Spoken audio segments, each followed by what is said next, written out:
今天分享一个爽口白菜心的做法。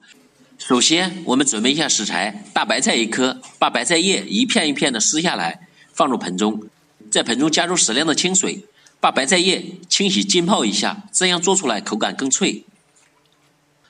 把浸泡好的白菜捞出，控干水分，继木朝同一个方向码放整齐，把白菜叶切成均匀的细丝，放入盆中。切成细丝的白菜叶更好入味。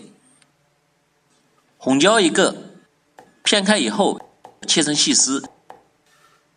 香菜1根，切成小段，和红椒放在一起，青红配色比较好看。大蒜3粒，先拍扁，再切成蒜蓉，放入另一个盆中备用。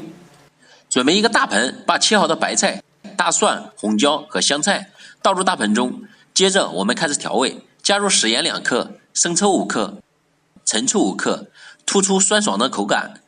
白糖少许，主要用来提鲜。香油5克，用手抓拌，化开调料，并不断颠盆拌匀即可装盘。